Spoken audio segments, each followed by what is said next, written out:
Meu projeto tem como mote discutir o processo de democratização do futebol brasileiro, focando no seu aspecto racial. Tal processo se dá no sentido de se obter uma igualdade nas possibilidades de um indivíduo, seja ele negro, branco ou mulato, de praticar o futebol sem que haja qualquer tipo de preconceito que impeça ou dificulte tal prática. Para realizar esse trabalho, me pauto no capítulo Friedenreich, de João Máximo no livro Gigantes do Futebol Brasileiro, na tese de mestrado Futebol de Fábrica em São Paulo, de Fátima Antunes, no documentário de curta-metragem Pelada, Futebol na Favela, de Alex Miranda, e no livro O Negro no Futebol Brasileiro, de Mário Filho, assim como em sua introdução de Luiz Felipe.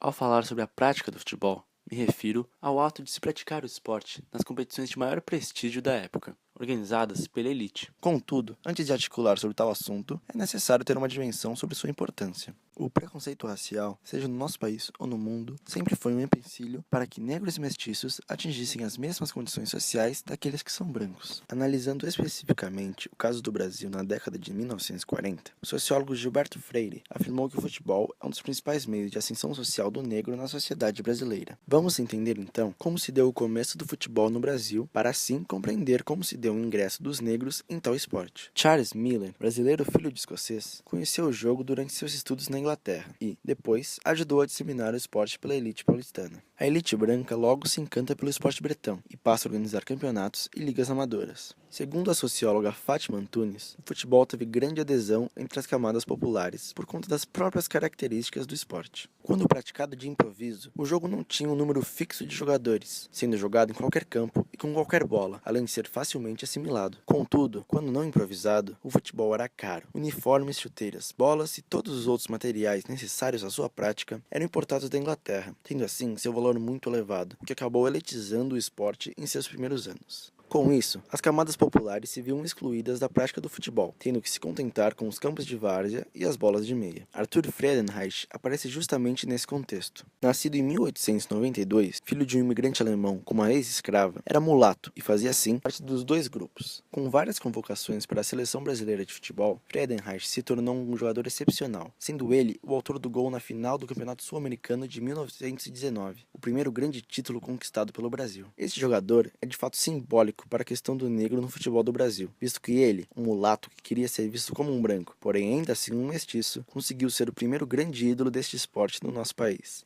Para o jornalista Mário Filho, escritor do livro O Negro no Futebol Brasileiro, tido como a primeira grande obra a tratar deste assunto, o gol do título de 1919 foi o pontapé inicial para a democratização do futebol brasileiro. O cientista político Luiz Fernandes aponta então 3 principais aspectos que ajudaram a quebrar a barreira do preconceito no futebol do Rio de Janeiro e, consequentemente, possibilitaram a democratização da prática do esporte no Brasil. O primeiro seria o título carioca do Vasco da Gama em 1923, primeiro título de um clube com negros e mulatos formando seu elenco. O segundo seria o começo do profissionalismo no futebol brasileiro em 1933, atribuindo ao final do amadorismo uma maior igualdade nas condições da prática do esporte entre negros e brancos. O terceiro seria a presença de craques negros em clubes de grande torcida como o Flamengo, o que causava uma maior identificação da população com esses jogadores e, consequentemente, uma maior aceitação deles e dos jogadores negros e mulatos em geral.